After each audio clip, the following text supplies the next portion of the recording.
Okay, good evening, everyone.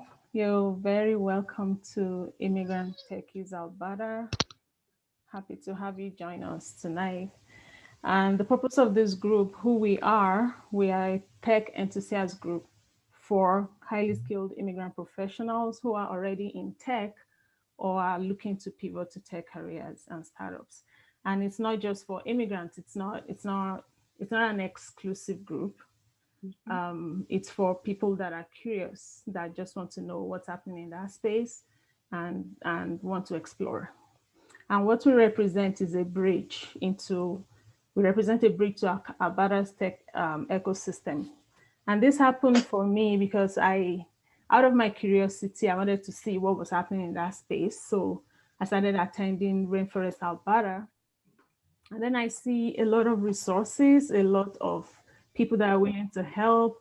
There's a lot of capacity built in that space already, but it's not represented in mainstream Calgary workforce, not to talk about immigrant professional networks. So I thought, what can I do that doesn't cost money, that doesn't cost a lot of resources? Just get people together and be that bridge into the tech community so that we can leverage all these offerings that we already have in the city, in the province, and immigrant professionals can benefit from that also. So that's exactly the purpose of this group, to connect immigrant professionals with resources that are available and ultimately to help grow a better tech ecosystem. Because that's where we are building into. And so it just makes sense that we are empowering the immigrant talent pool, which, by the way, the economy of this province cannot survive without the steady influx of immigrants. So it's just the sensible, the reasonable, and the responsible thing to do to make sure we are harnessing the strength we have and not letting it go to waste. So that is the purpose of this group. We take tech topics, we try to demystify because we want this to be seeker friendly.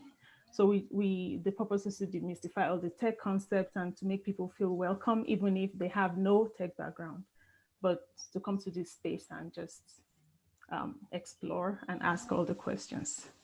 So tonight we have Craig Elias and Jeff Clemens from Bow Valley College.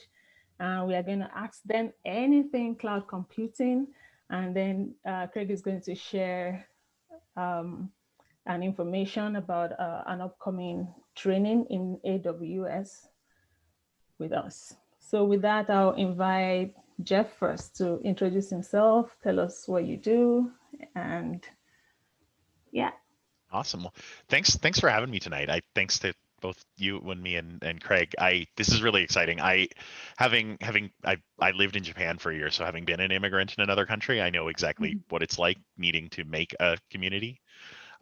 Because immediately you have that moment where you go, hey, we have the same experience and you're best friends. It's one of those things where you find that connection. So this is a really cool group. So thanks for letting me come today. My background is a little jumpy and all around. I have an English degree, and then I moved into journalism and then moved into technology, because journalism was a terrible idea. There was no jobs in journalism, but thankfully I always had a knack for technology, and I had worked in technology fields, doing more retail side of things and testing and building computers, and so I moved into that field, and I did a fair bit of digital marketing, and then from there built a program at Bow Valley College, or helped to build the digital marketing program, and then just kept building my tech skills from there. So I'm certified in Azure. Mostly certified in AWS, but I don't want to take the test because I don't like tests. So I currently teach AWS at the college in our ITS program, and I've been helping with the launching of a new cloud program that we're doing. So my job at the college is the program chair. So I help to organize and help plan and build the programs, and then I also teach within the programs. So yeah. Thanks, Jeff. Craig, do you want to introduce yourself? Yeah, so mine's a little different. My story's a little different than Jeff. I actually started in tech. So I actually, a long time ago, there was a school called DeVry. I left high school. I was not the smartest kid on the planet. I had to do an extra half a year to finish grade 13. We had grade 13 back then. I'm that old.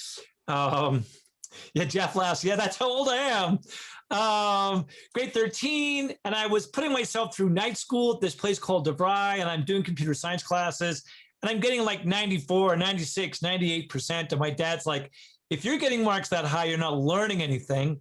Like, go to university. So I sort of gave up that and then started doing part-time nights at a university, and then it was part-time days because I got on the hospitality sector. Then I finally saved up enough money to go to the school I always wanted to go to, which was the University of Western Ontario. And I bumped up against second year calculus twice. And while I'm doing second year calculus for the second time, I took a course called Business 257, and I got some of the highest grades I got on the longest time. And all of a sudden I had to rethink to myself, do I want to be in front of a screen all night or people all day? And I'm a total extrovert, if you haven't already figured that out. So I did this complete 180. But the thing was, because half my first degree was in computer science, I understood technology. I used technology. Like, I can cut and paste better than probably most people here, but I can't program. But it turned out to be a really good asset. And I still am a big advocate, even if you're not going to be a programmer, knowing a little bit about tech is going to go a long way to help you in your career, how you can apply technology. So my primary job at the college is helping students become entrepreneurs. I tend to focus on first-time entrepreneurs because it's the hardest. I tend to focus on students that are in post-secondary schools across the entire province. But at the same time, I'm a big proponent of how do we grow the tech community in Calgary. So when it comes my turn to share my presentation, I do a ton of different things around how do we grow the tech ecosystem in Calgary. And this Amazon Web Services is just one of them. That's why we're offering these free twice a month, Thursday nights, 6 to 8, the foundation, the fundamentals of AWS. And it's good for anybody who would like to be a tech entrepreneur that maybe doesn't have a technical founder, anybody that wants to get a job in tech. It's totally open, just like this, but it really is designed to get people ready for some of the courses like what Jeff might do or Inception U does, or there's some other really cool programs like one put on by Alta ML. Like, they can take 24 people, I think, every intake. They get 780 that apply. And the hard part is a large majority of them don't have any experience in tech. So giving them some experience, just a foundational layer, I think will go a long way to helping people be better employed inside this province. And I'll talk about some stats around size and employment and everything else when we get to the back half of this presentation. Right? For sure. Thanks, Greg. So as I mentioned earlier, we are a group of curious people testing the waters. A lot of us don't know much about tech, so we like to get a feel for, the background of cloud. Why cloud? What is cloud? How is it different from what we've always known, what we've always worked with, and how did it evolve? Where did it come from? Jeff, do you want to take that? Sure, yeah. So cloud is not different from most of the things you already know. A lot of cloud is marketing, which is not, I have a background in marketing, so I get it was good work by them. All of you have probably seen servers or heard about servers within the company that you've been with, and all cloud is somebody else's server that you're using on the internet. It sounds like it's a whole new world, it's a whole different world. But even during this pandemic, we teach our IT program, and we've had to move everything online. And the cloud has helped with that, because looking at virtualization, previously they would use a server a giant server sitting behind you and running in this room that had a big air conditioner going in it and trying to keep it cool. And now you don't need that anymore. So we've had students who their computers aren't quite good enough to run a system on their computer, and we've used the cloud to fake it, basically. So virtualization is basically just faking a computer. And so we've actually used that to help those students, and those students who don't have a background in cloud yet because I'll teach them next term. So it's kind of made my life a little easier because I get to pre-teach them. We've been able to say, look, here's a short video. Know what a server is or virtualization. Okay, I'll rewind. I'll back up. All of your computers have hard drives in them. A hard drive is essentially, a server is basically what you run all of your storage and all of the different processing on. So it's like a computer, but it's a computer you use that isn't your desktop stand-up computer. And Jeff, could I define it as a computer that's always attached to the internet? Not always. It didn't used to be. Now it probably is always connected to the internet, but it's always connected to a network. So, okay. So probably mostly. Virtualization is, what would be a good example of virtualization?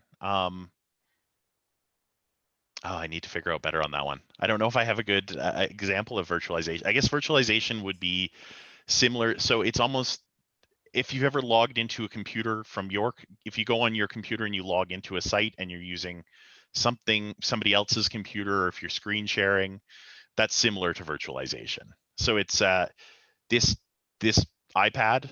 If I were to log onto my computer from this iPad and use my computer, I would be virtually using my computer from the iPad. And then, Jeff, but isn't it also possible that one server can have a bunch of virtual environments? Like when I think of virtualization, I think of, okay, here's this one computer and there's 30 people that think it's just theirs because it operates just like a regular Windows machine, but they're all virtual Windows machines. They're not real Windows machines. Yeah, absolutely. So that would be, so we use something called a grid server at the college. And the grid means that there's all of these little spots that everybody can log into to use their own version of Windows. So they're all using one computer. It's all this one computer that's running a whole bunch of different instances, or we call them instances, but a whole bunch of different logins of Windows on that one computer. And they're logging into it. So a good example of that is when you have a computer or a tablet that's not powerful enough to do most things, you can use a server to help give you that extra power. So right. Is that? Yeah, I can imagine how many times I've heard IT guys say something like the server is down. So when it comes to cloud, does it mean it doesn't go down because it's everything is a network? Does it still go down? It can. Usually they have about 99% reliability. So it does go down, and occasionally when you're surfing the internet and a lot of websites are down or they're not working, that often means that either AWS or Google or some large company has had an issue with their servers. Mm-hmm. The odds are pretty low that it's going to happen, because if AWS goes down, we're all taking the day off because the internet's not going to work anymore. So essentially, how do they prevent it from going down, Jeff? What do they do so it doesn't go down? Like, what's that strategy? They have what they call server farms, and so they have different regions all over the world with these gigantic warehouses full of computers. So stacks and stacks of computers, and I wish I should have grabbed a picture to show what they look like. But as far as the eye can see, it's stacks and stacks of these little blades, they call them, and they're not thick, like they're not that big, and all of them are sitting within these hundreds of stacks. And if one of them dies, that's okay because it's running on 5 of them at the same time. So they're all running the same thing. One of them dies, they just pull it out, put a new one in, and replace it. Thank you for that. Just a reminder, please put your questions in the chat. This is an Ask Me Anything. So Craig and Jeff are ready for any questions you might have. Can I ask something? Sure. You know what I would like to ask? I would like to ask is everybody who's comfortable, turn on your camera. Like, I don't care if you haven't showered today, shaved today, or don't wear orange, but let's, like, for me, part of this community is seeing each other. So for those people that are comfortable, like, put your camera on, let's be part of the community. Because then I know you're also there and listening. That's great. Ross! So some questions someone had asked earlier. So there are so many cloud services. Why AWS? And is that the one that's most friendly for a beginner, for someone that's starting from scratch? They're all pretty user friendly. I would say AWS has the best material for learning. It's they've done a really good job of building tutorials and step-by-step guides on how to do something. I'm able to teach. I can teach how to start a virtual machine, so the virtualization. I can have someone running that in about 5 minutes, because it's clicking. You click 4 or 5 buttons and it's good to go. Now, all the different features of that virtual machine, that's what takes that takes longer. But to start it up and have it running takes only a few minutes. So I like AWS for that. Now that said, having used Azure as well, it's a great platform as well. They've done a lot of work, and literally every time I teach the course, so I think this is the third time I've taught this course, it changes partway through, and they go, here's the new experience. And typically when you use technology, it's always worrying that things are going to change or it's going to look different. The nice thing about this one is every change that I've seen, it's gotten easier. So AWS is, and all of the providers are definitely looking to make things easier for people to get into it. So Jeff, I have an assumption, maybe you can tell me if I'm wrong. My assumption is that one of the reasons that AWS has become so prevalent is it's super friendly for early stage startups, the upfront cost. Like, my perspective is that Azure is designed for Microsoft, large corporations, and it's way more expensive than AWS when you're starting something. How wrong am I on that, or am I partly right? You would have been right a couple of years ago, maybe a year ago. Azure has, with I can never pronounce his name correctly, but Satya, the new CEO, yes. CEO, he's really done a big focus on Azure and making it better and easier to use. I saw him at Adobe Summit, I guess 2 years ago now, because last year was a lost year apparently. And he spoke at Summit about how they're connecting with Adobe and how they're using all their tools, and they've really made it more accessible. So AWS has more time that they've been accessible longer, and they've worked at being accessible longer. But Azure is quickly catching up. And does Azure have these technology credits they give to startups when you're getting started? Yeah, they're getting better. They're actually, Azure might give more at this point, because I think they're trying to steal from AWS. So, and the other reason that I think AWS, for people that are here, the reason that, so first of all, I am not telling anybody here what they should go do. I'm just saying, if I was going to learn something, I'd be learning AWS. But here's the big reason I would learn AWS is that all of my research tells me that's the most in demand. It's the #1 technology job that's in demand today, and is predicted to be in demand in the future. Like, when I look at my results in all the tech sectors, and I'll share some of the data that I have, and if we want, we can even dig a little deeper. When I look at the top most in-demand tech skills, I haven't seen Azure anywhere in the list. You can share that right now, since we're on that already. I'll just go bring up a screen. I've got a screen. Okay, and we can dig deeper. So here's the way that my computer works. So I do everything through video.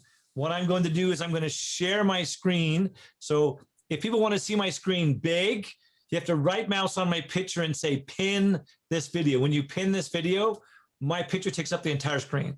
So what I'm going to do is I'm going to go like this. Okay, this is the data that I've got. So if you look at the most in-demand skills in high-tech industries, in high-tech cities, this is the list. And AWS is the top of the list. Now, what I can do, if people want to see, what do we got here? 1, 2, 4, 5, 6, 7, 8, 9. If people want to see the rest of the list, I'm more than willing to open up the Excel spreadsheet and just show you the rest of the list. But this, when I looked at this, at the growth that it has and is forecasted to have, and the fact that it's super startup friendly, and when you're just getting into tech, you need experience. So where do you get this experience? You get this experience working for smaller companies. And then as you get experience, you're more in demand. Then you go to work for bigger companies later on. So this is why I come at this. Now, there's also something on here called Python. My son is 15 years old. He wanted to buy a robot earlier last year. And I told him he couldn't buy the robot unless he learned how to program in Python. And one of the people he was in a hackathon with that we won $10,000, Forrest, said, well, if your son wants to learn Python, here's this $59 course. That's 200 hours or something on Python. My son completed the course, got the certificate, and then was able to buy the robot. So Python's another one that's very common, that's also growing relatively quickly. Any observations here, Jeff? Well, it's actually funny. There was a question about Elastic Beanstalk, and so looking at that, I had to take a look and make sure it connected with it. AWS with Elastic Beanstalk will actually help you deploy those Python and from your Git repositories. And so Elastic Beanstalk, essentially what it is it's a tool used with your EC2 instance. And we don't have enough time for me to explain all of those things, but essentially when you're deploying your applications, Elastic Beanstalk helps it so you can scale up and scale down and save prices. So, I mean, looking at all of those things, they're machine learning, Python, Git, all of those things that are on there, AWS can help with. So that's what I like about AWS is it makes it easy to, everything that's going to be in demand, you could use elements of it. So. Okay, so how does AWS or cloud computing generally, how can you make a career out of it? How does it translate to a job? It ends up being in the, there's so many, this is always the question I have trouble with because I have students that ask me this all the time. There are so many different ways you can go with AWS. There's directions of data. Data is a big one right now that we're finding with all the data lakes and building data resources within AWS. The way that they've started using and the computing power that you can get for relatively cheap through AWS is making data easier to use, easier to wrangle, I guess is the best word for it. And so data is a huge one. If you're starting a business, it's like Craig said, there are a lot of credits and a lot of resources available to help you use their tools to ramp up, to get credits, to start the business, to start your own business without having to worry about building up that whole IT infrastructure and all of the actual hardware. There's also a lot of companies that are realizing now that, especially right now with the pandemic, that we need to go more virtual. We need that ability to scale up. We need that ability to ramp up. I know that was one big thing at the college in particular, where suddenly we had every course, thousands and thousands of students online. And if we had to rely on all of our internal hardware, it wouldn't have happened. It just couldn't have happened. But we were able to use the online cloud service. Now, I believe we use Azure at the college, but we were able to use that and say, look, this is how much we need. And if we had to double tomorrow, we could do that with cloud. And so that's something that companies are starting to realize, that rather than buying all of these materials, which you couldn't buy because everybody was backlogged and nobody could bring in materials, cloud is giving them something where you can grow as quick as you want, as big as you want, without a huge capital investment. So I think that's why this is becoming so important, is that it's making things more accessible that before took a huge investment. And the way I think about this from a business perspective, Jeff, is if I wanted to buy a server and put all this stuff in my location, I got to pay for bandwidth every month, no matter how much I use. I got all these fixed expenses paying for a computer, whether I pay for it thousands of dollars or $10,000 up front, or whether I pay a lease and I pay all this much. So whether I use it or not, I'm paying for it all. Where the value of cloud, the way I think about this from a business perspective, is you only pay for what you use, or sometimes the term I've heard is you pay for what you eat. Well, if you're a business that charges based upon how much you eat, you charge more than whatever it costs for food, or whatever the analogy is you're only going to incur additional expenses when you have additional revenue, and it's super easy. So it also means that inside a business, what are called capital expenses or expenditures are hard. Like if I wanted to go spend, $100,000 to get something done, I'd need 14 layers of authorization. If I'm going to have just an operating expense, and it might be $1,000 a month, it's not that hard for someone to justify $1,000 a month versus $100,000. So it also makes it easier to be able to implement, I think, on a bunch of different fronts, right? From a cloud perspective. And the other nice thing is you're not paying more unless you're making more, essentially. Yeah. So the alternative used to be cloud was one version. What's the word you hear commonly used in the old days before it was cloud? What was the word people used to use to talk about there was sort of offsite, and then there was, what was the other word people seem to use? Oh, on-premise. On-premise, like it's here. And you think about what happened with the floods in Calgary. Guess what happened? Now, on-premise, I think that was another, I think in Calgary, when the floods happened was when cloud began to take off in Calgary, and it's just accelerated since then. Because if you were lucky enough that you had your servers up on the roof, you still had no power because you were downtown Calgary, right? I'm still wondering though. So now for the on-premise infrastructure, we have system administrators, we have network administrators. Do companies now need to hire cloud administrators? Like if your interest is not in starting a business, what's in it for you? What's in it for me to study AWS if I don't want to start a business? It's the cloud architect is the job. So rather than administrator, they're calling it architect or cloud. And I can tell you that it's hard to find. There are companies looking for it, and we needed to look for it when we were building the new program. We needed people who were experts in cloud, and we couldn't find it. Like it was very difficult to find someone who knew enough and who was an expert enough in cloud to help us with building our new programs. And with that, I mean, we've talked to other companies who have said, and there's cloud companies that are helping people to move over and helping people to transition, and talking to those companies, because I did a lot of the government paperwork. They were saying, we can't hire people. Like they're looking for students to teach cloud so they can hire them to help them set up these clouds for companies. A lot of it are around governance and setting up the different rules. Rules is a big one, because like we've talked about a lot of costing.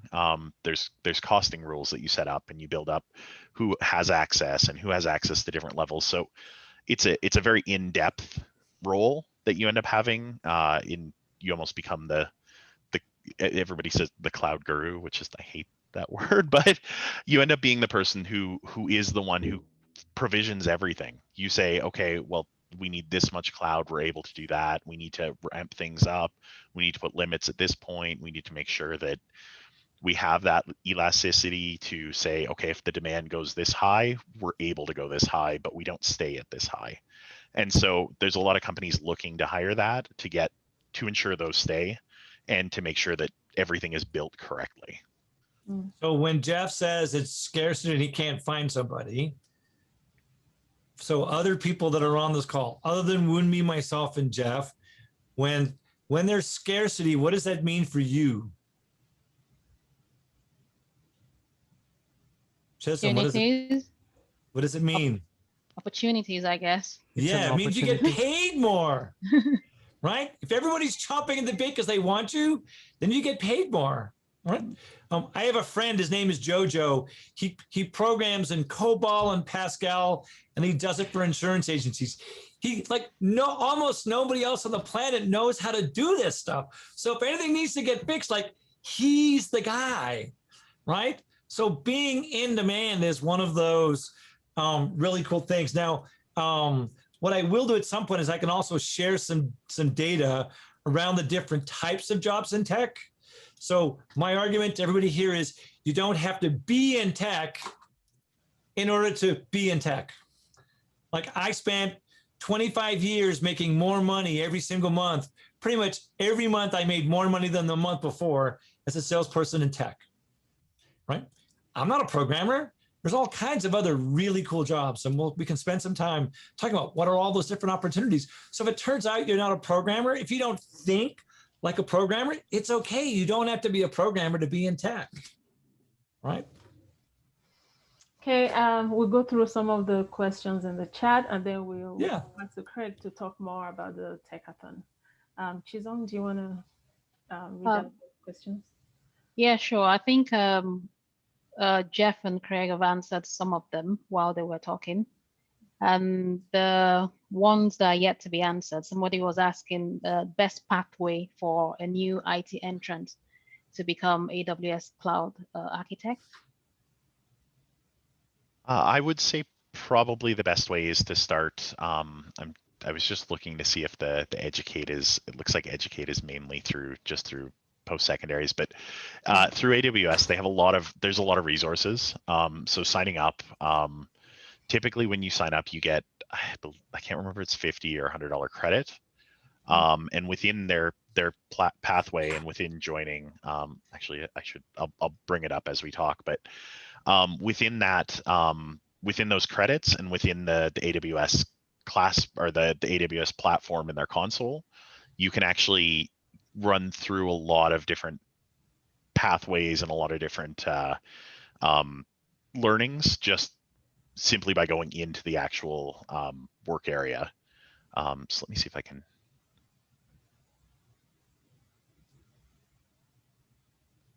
It looks like I left something open. Let me see.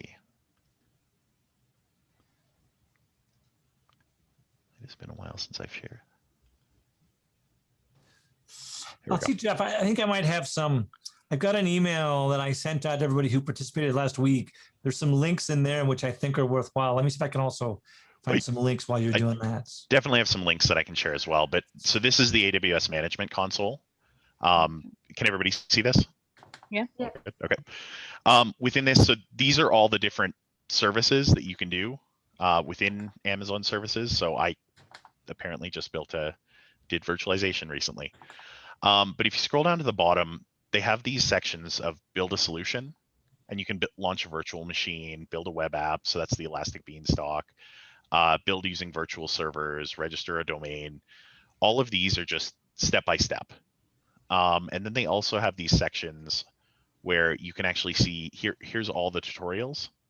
And so you can host a static website, launch a Linux virtual machine, deploy and host a React web app, which I'm going to save that one because I want to learn how to do that through here. I haven't done that yet. And so all of these different things you can do, and to build a solution, all you need to do, most of them, here I'll show you how to launch a solution right now. Microsoft Windows Server, if I want to do 2019, I can select that. There's a whole bunch of different features, but we'll do free tier because that's what I have access to on this one. And I'm going to skip the steps just to do this quick and go review and launch. So this is a basic virtual machine. I already have a key, which is nice. And I will launch an instance. I won't log into it, and it'll take a few seconds to go on, but this was virtualization, and I just launched a virtual machine. That's how easy cloud can be to use. So that logging in and using a system and being able to get into something, that I just did that. Oh, it's running, perfect. So yeah, it's working right now. So we'd be able to, I don't know if it'll actually load right yet. I don't think we'll get the connection correctly, but I'm getting stuck with the, it won't load right now, but all of this. So I just created a Windows instance where you can run a Windows server on the computer. And that's how easy it is to get started. This is a big part with this EC2, and apparently they have a new experience. But this is a big part of using cloud, and this is actually, I technically created a server right in front of you just now. So it just to kind of show you how easy these can get. And what I'll do is I'll make sure to share this page as well in the chat, just to give you those different areas. But that's just to give you a little preview of that's how easy it is to get started. That's how easy it is to launch something like a server within AWS. And so I just shared the link on there about getting started. But with that, you can sign up for the basic free tier, which lasts for a year. It gets you $50 or $100, and you can play with it. I have a And quick question though. yeah, When you're setting up the virtual machine, can you select what operating system you can set up? Like I saw the one you set up now was a Windows. Can you do like Linux and other operating systems?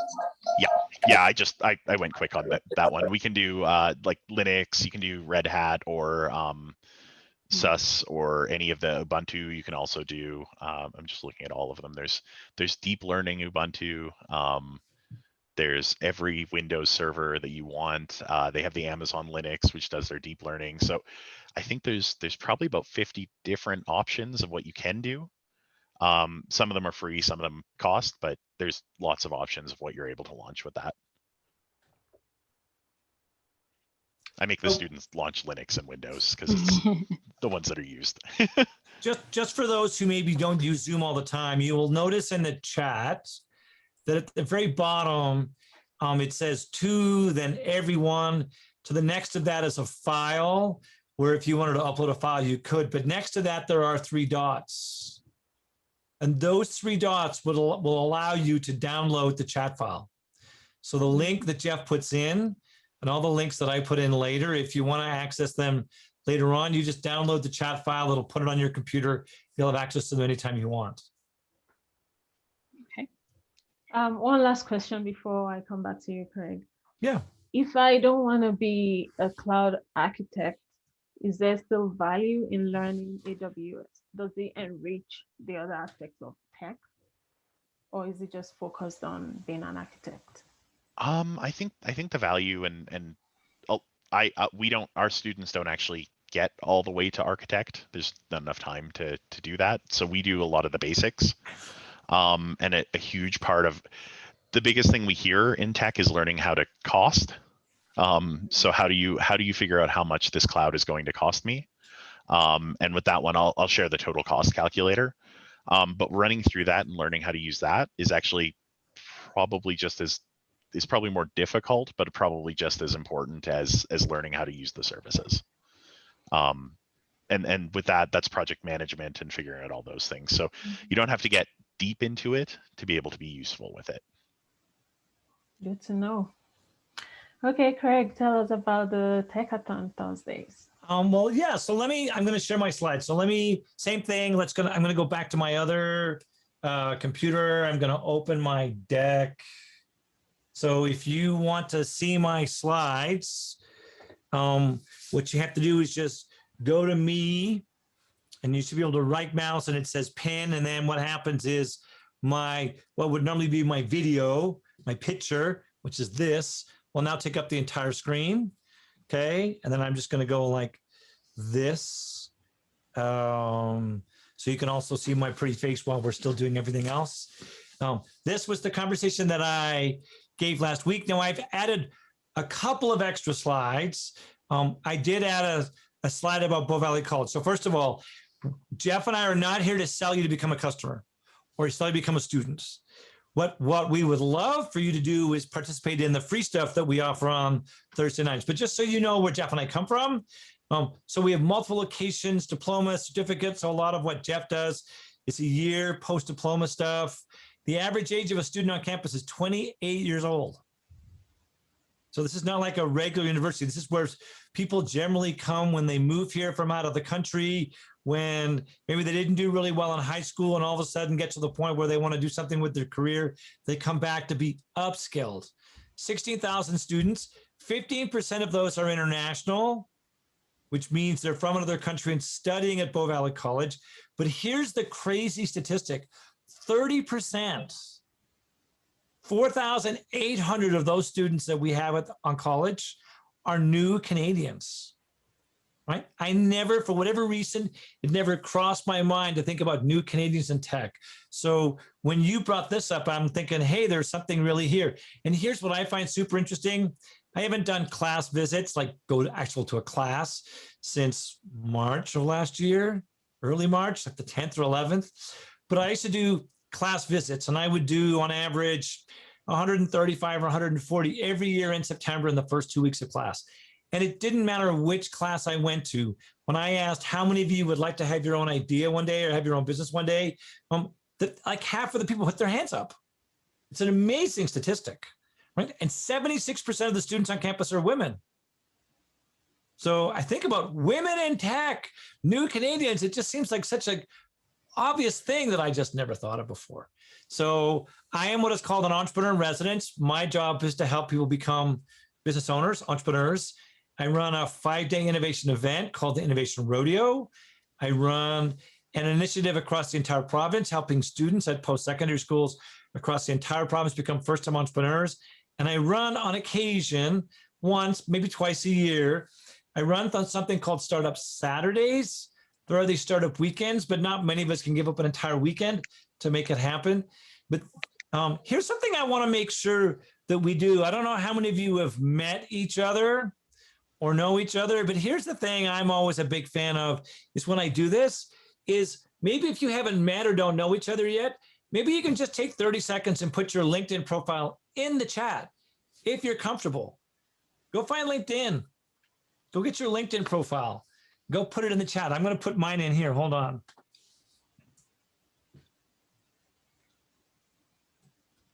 By the way, Craig, you did not accept my invite on LinkedIn. You know how many? So I have been so busy doing this, I haven't gotten to that yet. And do you know what my problem is with me? Right. I have over 30,000 first-degree connections. I've been doing this since day 8 when LinkedIn started. There's 750 million people on LinkedIn. I'm usually 3,956. Now, here's a secret for all of you that are interested in building a bigger network on LinkedIn. If you put a message in when you send someone a connection request, they're more likely to say yes. And I would be one of those people because I get all these requests. I'm like, hey, where are they from? It doesn't say where they're like, how we're connected. So when I have time, which is not all that often, and most of my days start at 5:30 in the morning, you would think I'd have more time. I just haven't got to. But you've reminded me. So tomorrow when I get up nice and early, you'll be one of the first people I connect with. Okay. But here's the thing. It's not just putting your LinkedIn link in this chat. It's you finding 2 people, going on their link, right? Sending a connection request, including a message in there saying, hey, I would love to find a way to have a phone call or a Zoom call just to understand what you do. I'll share what I do. You'd be amazed how often 2 people bump up like this and they find something they have in common and they make things happen. That's what LinkedIn and networking, as far as I'm concerned, is all about. But this is the big initiative going on inside Calgary. We're trying to find a way to have 1,000 tech firms in Calgary in the next 10 years. 45,000 employees. This is the goal. And you can look at all these small companies, lots and lots and lots of small companies that 1 to 5 employees that all need help and are much more inclined to take people who maybe don't have a whole lot of experience, or maybe their English is not their first language. This is where I think there's an awesome opportunity in tech. Okay. These are all the companies that are 5 to 50 employees. There's so many of them, they take up 2 pages.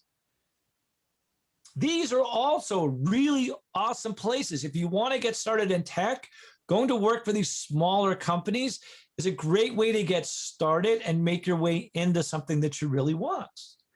This is the next 2 different sizes. So companies with 50 or more employees or 100 or plus, a little harder to get to. But once you've got some skills, maybe this is a place you want to go play. But here's the thing that I think of. There are these super companies, super major tech firms in town that have more than 500 employees. Shaw was started in 1966. Payson was started 22 years later. 9 years after that, Smart Technologies. 9 years after that, Replicon. 3 years later, ShareWorks came out. ShareWorks recently was sold for over $1 billion. That's a billion with a B. And all of the people that used to work at ShareWorks are now scattered all over the tech ecosystem. DIRT started in 2003. Benevity. If you haven't heard of Benevity, check out Benevity. Benevity is 12 years old. It recently had a $1 billion exit. It's only 12 years old. This is the value of tech firms. So you look at all those companies that I've just shown you, almost any of them could be $1 billion company in 10 or 12 years from now. What? So I did some research because I was super curious. What are all the jobs in tech going to look like? So I looked at all the high-tech industries in high-tech cities across the United States and Canada. And this is what I found. This is the breakdown of all the different jobs. So you don't have to be a programmer. You don't have to be in IT. You can be in operations, sales, project management, marketing, arts and design, human resources, media and communication, and have a career in tech. Look, this is when I said, okay, if I want to try and find a way to help all the small technology companies in town, if I'm going to go do something completely for free that's open to anybody that wants to learn, what's the number one skill that's most in demand in these high-tech industries, in high-tech cities? And it turns out AWS is just that. Now, a little while ago, I had the opportunity to interview the guy named Ian Hathaway. He wrote this book with a very famous guy named Brett Feld called The Startup Community Way. And in this book, and during that session, what happened was they told a story when I was doing some research and listening to Brad talk, told a story of a CEO who had a shortage for iOS developers and decided to have his own iOS nights. Within a year, he solved this problem. So I'm like, how do I find a way to do something similar? So that's why we're doing these things called Techathon Thursdays. And next Thursday is the next one. Totally free. We're going to run them twice a month, the second and fourth Thursday of every month, 6 to 8. I also run these things. If you want to learn about tech, I run these events on Mondays called MVP Mondays. If you type into Google MVP Mondays, you'll see the registration page, right? There's 4 of us that help local tech firms get started to validate the product that they're creating.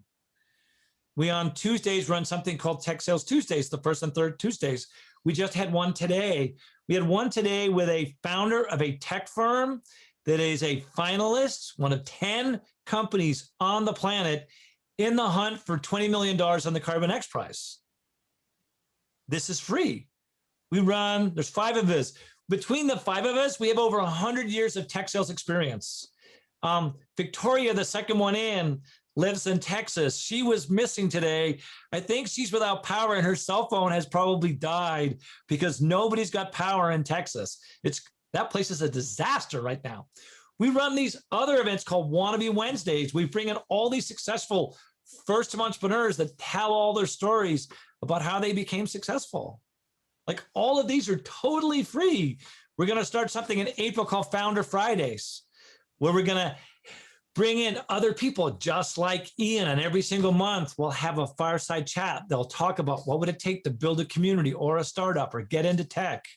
And then the whole idea is we'll buy 100 copies of their book, mail them out to everybody, and then 2 weeks later, we'll bring everybody back and we'll have a brainstorming session. How can we apply what's in the book to what we're trying to do inside the ecosystem? So again, Techathon Thursdays, I'm going to put some links in the chat in a second. This is my contact information. Okay, and now I'm just going to go get a couple of links from here. So these, if you want these are my slides. Okay, hold on. Wrong, sorry. I need to do, I keep switching between a Mac copy and a PC. So sometimes I get the keyboard commands wrong. Okay, those are my slides. These are the slides from the speaker that we had, Mike. These are all his slides from AWS. And then this is a link to the talk that he gave. And then I need to give you one more link. If you want to come to the kickoff, this is the kickoff. No, hold on. I need to go do that again.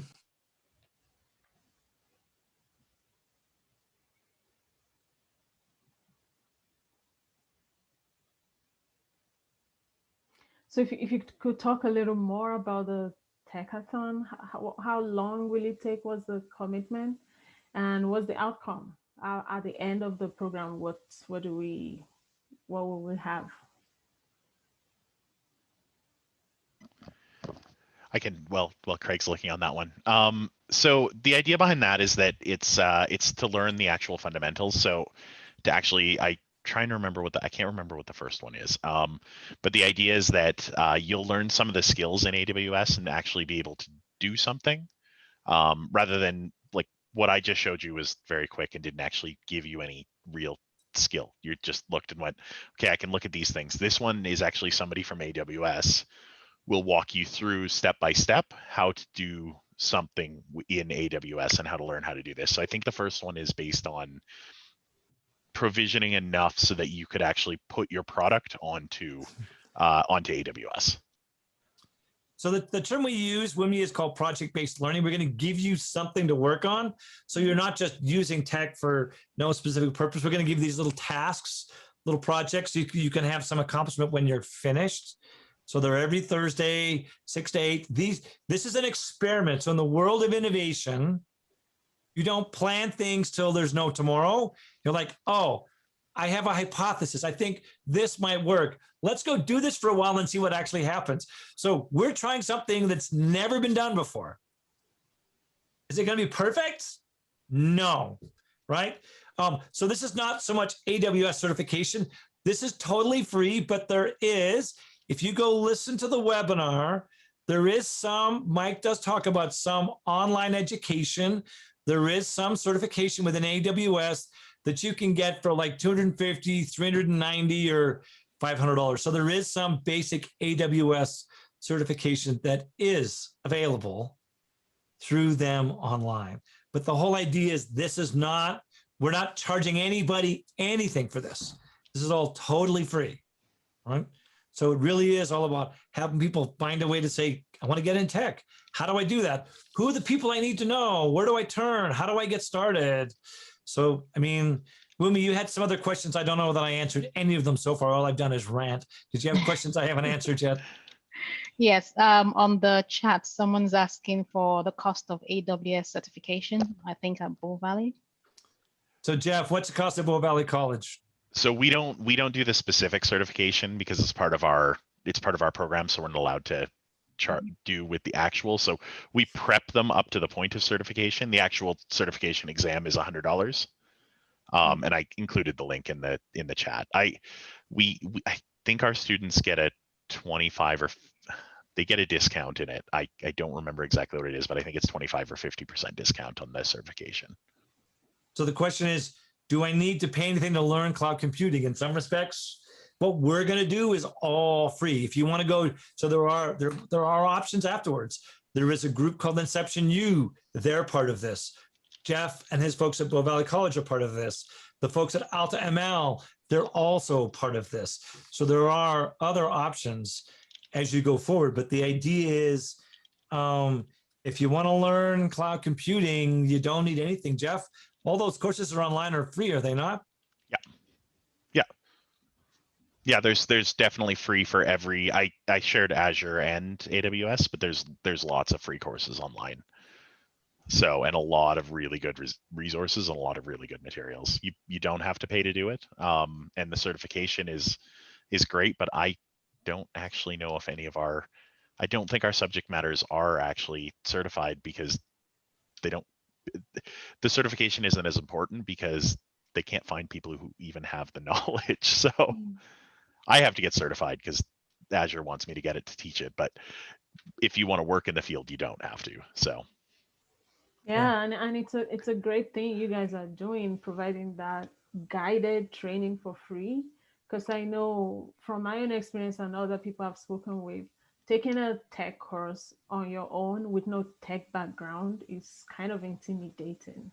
But Oh, when you know that this is guided and there are instructors, there are people you can actually ask questions, it just pushes this to another level for beginners. So thank you. Thank you for putting this together.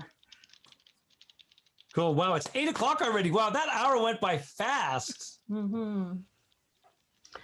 I can leave the room open for another 10 minutes if people want to hang out, but I will end the recording now. Thank you so much for coming, Jeff and Craig. We appreciate your time, your knowledge, and this opportunity you have presented to our community. Thank you. Thank you for having Thanks. us. Yeah, thanks for having us. Does anybody have any questions? Ross, you got any questions?